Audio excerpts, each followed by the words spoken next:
మేము మళ్ళీ రేపూరు విరాట్ సాయి దర్శనానికి వెళ్ళామండి. లాస్ట్ టైం సండే వెళ్ళాము.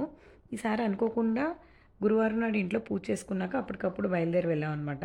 ఒకటేంటంటే గురువారం బాబా దర్శనం చేసుకోవడం. రెండోది ఆ రోజు క్లైమేట్ చాలా బాగుందనమాట. ఎండ అది ఏమీ లేదు. చాలా కూల్‌గా ఉంది. సో, పిల్లలతో వెళ్ళడానికి ఇదే కరెక్ట్ టైం అని అప్పటికప్పుడు బయలుదేరామనమాట. అయితే క్లైమేట్ చాలా ప్లెజెంట్‌గా ఉంది చూడండి రోడ్స్ అవిని. అండ్ మనం వెళ్ళే దారంతా అమ్మవారికి సంబంధించిన ఉత్సవాలు అవి జరుగుతున్నాయి కనిపించినియి. కాకినాడకి ఒక 10 కిలోమీటర్స్ డిస్టెన్స్‌లో ఉందండి రేపూరు. ఇక్కడ బాబాది 116 అడుగులు ఎత్తైన విగ్రహం ఉంది. వరల్డ్‌లో అతి పొడవైన విగ్రహం అంటండి ఇది. ఇది ఇలా కన్‌స్ట్రక్ట్ చేయడానికి 12 సంవత్సరాలు పట్టిందంట.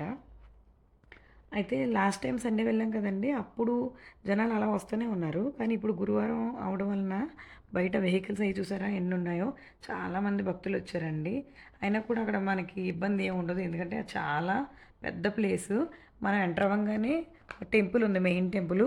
అందులో బాబాగారి పాలరాతి విగ్రహం ఉందనమాట. అక్కడికెళ్ళి దర్శనం చేసుకొని ప్రసాదం అది తీసుకున్న తర్వాత మనల్ని విరాట్ సాయి దర్శనానికైతే వెళ్ళమని పంపిస్తున్నారు.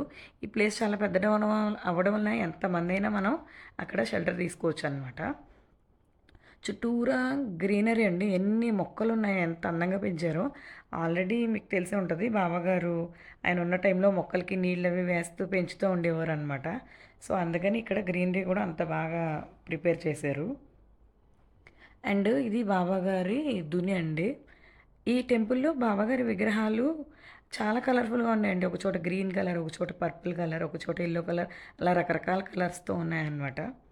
అండ్ దునిలో మనకి ఈ బాబాగారి విభూది ఏంటంటే ఆశీర్వచనం అండి. ఆయన బ్లెస్సింగ్ అండ్ ఇది ఒక ప్రసాదం లాంటిది మనకి.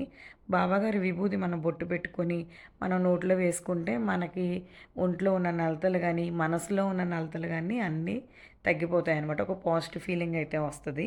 అండ్ పిల్లలకి విభూది పెట్టడం వల్ల వాళ్ళకి దిష్టి కూడా తగలదనమాట. చూసారా బాబాగారి విగ్రహం అండి. 2 కళ్ళు కూడా సరిపోవనమాట. అంత బావుంటది. అండ్ ఒక సైడ్ అంతా పెద్ద షెల్టర్ ఉంది. అక్కడ అందరూ వచ్చిన భక్తులు అది కూర్చొని ఉన్నారు. అండ్ ఇంకొక సైడ్ ఏంటంటే ఇంకొక షెల్టర్‌లో బాబాగారి విగ్రహం ఉందండి.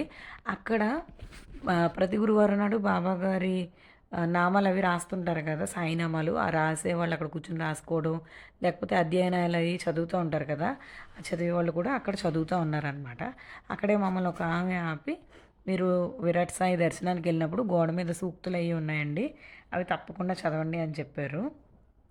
అండ్ మేము దర్శనానికి వెళ్తుంటే ఈ పక్కన షెల్టర్‌లో భక్తులు కూర్చోడానికి ఉందండి. ఇంకా కొంచెం ముందుకెళ్ళాక బాబాగారి నామస్మరణ మందిరం ఉందనమాట. అక్కడ బాబాగారి భజనలు, ఇంకా బాబాగారి నామాలవి అయితే చదువుతున్నారు. అండ్ ఇవి బాబాగారి పాదాలండి. ఇక్కడి నుంచి మనం రేపూరు సాయి దర్శనం చేసుకోవచ్చనమాట. ఇక్కడ లోపలికెళ్ళేటప్పుడు మనం ప్రదక్షిణాలు చేసేటప్పుడు మన కోరిక ఏదైతే ఉందో అది కోరుకొని, అది తీరిన తర్వాత మళ్ళీ వచ్చి మన మొక్కునైతే మనం తీర్చుకోవాలి. ఇక్కడ ఎలాగో ప్రదక్షిణాల గురించి మాట్లాడుకుంటున్నాం కాబట్టి అసలు ప్రదక్షిణాలు ఎందుకు చేయాలంటే, మనకి తెలుసు కదండీ! వినాయకుడు గణాధిపత్యం కోసం ముల్లోకాలు తిరగాలి అన్నప్పుడు ఆయన తల్లిదండ్రులైన శివపార్వతుల చుట్టూరా 3 ప్రదక్షిణాలు చేసి ఆయనకి ఆధిపత్యం అయితే సంపాదించుకున్నారు. అప్పటినుంచి ఈ ప్రదక్షిణాలు అంటే మంచి ఒక రివాజ్ అయితే ఉందంటండి. అందుకనే ప్రతి టెంపుల్‌లో ముందు ప్రదక్షిణాలు అయితే చేస్తారు. అండ్ ఇక్కడ గోడల మీద సూక్తులు ఉన్నాయండి చాలా మంచిగా. మనం ఏంటంటే మనకి ఎప్పుడు కూడా భక్తి ఉండాలి దేవుడి పైన. పిల్లలతో ఎలా ఉండాలి, పిల్లలకి డబ్బులవి ఇచ్చి మనం పాడు చేయకూడదు. అండ్ ఇక్కడ మనం పుట్టినందుకు దాని ఫలితం ఏంటన్నది మనం తెలుసుకోవాలి. అలా ఉన్నాయన్నమాట. అండ్ ఈ కోట్స్ అన్నీ చూసాక నాకు కూడా ఒకటి గుర్తొచ్చిందండి. ఈ మధ్య నేను రీసెంట్‌గా చదివాను. గుణం గుడ్డిది ఆలోచనలు అవిటివి అయితే మనం ఎన్ని పూజలు, పునస్కారాలు చేసినా దేవుడు మెచ్చడు అని. అంతే కదండీ! మనం మనసులో ఒక ఫీలింగు, బయట ఒక ఫీలింగు చూపిస్తా ఉండకూడదు. అందరితో మంచిగా మాట్లాడదాం. పాజిటివ్‌గా ఉందామండి. కొంచెం లేట్ అయినా కూడా మంచి మన దగ్గరికి తప్పకుండా చేరతది. అండ్ కర్మ రిటర్న్స్ కదా! కర్మ మనల్ని ఎప్పుడు వదలదు. మనం ఒకరికి ఏదైతే చేశామో అది తప్పకుండా మనల్ని వెతుక్కుంటూ వస్తది. మీరు ఒకరిని చేత్తో గాని, కర్రతో గాని కొట్టారనుకోండి, ఆ రిలేషన్‌లో వాళ్ళు అది ఎప్పుడైనా మర్చిపోతారు. కానీ మీరు అన్న మాటల్ని వాళ్ళు ఎప్పటికీ మర్చిపోరండి. సో, మనం మాటల్ని మంచిగా వాడదాం. ఇక్కడ చుట్టూరా గ్రీనరీ చూసారా? మొక్కలు పీపాల్ అంటారు గదా! వాటిల్లోనే ఎన్ని మొక్కలు పెంచారండి. చాలా బావున్నాయి. అండ్ ఇంకొక షెల్టర్‌లో ఏంటంటే బాబాగారి పుస్తకాలు, ఇంకా నామాలు రాసే బుక్సు అవి, ఇంకా మనం ట్రస్ట్‌కి ఏమైనా సమర్పించుకోవాలంటే అవి అక్కడ ఇస్తున్నారనమాట. ఈ కుండ చూస్తుంటే నాకు బాబాగారు వాడిన వస్తువుల్లాగే అనిపిస్తున్నాయన్నమాట.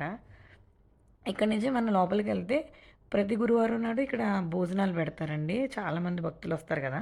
లాస్ట్ టైమ్ సండే వెళ్ళాము. అప్పుడు గూడా మాకు భోజనం పెట్టారు. ఇప్పుడు కూడా మరి పెట్టారు. అంటే ప్రతిరోజు పెడతారో, గురువారం పెడుతున్నారో మరి నాకు తెలీదు. అండ్ ఇంకోటేంటంటే మరి బాబాగారు ఉన్న టైంలో ఆయన్ని వెతుక్కుంటూ భక్తులు చాలా దూరాల నుంచి వచ్చేవారు కదా!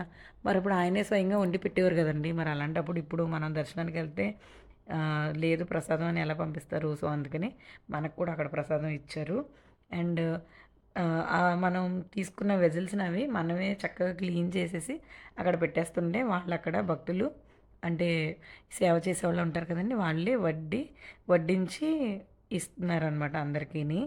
అండ్ ఇదంతా అయ్యేసరికి మధ్యాహ్న హారతి అయితే జరుగుతుందండి. ఇక్కడ హారతులు చాలా జరుగుతున్నాయి.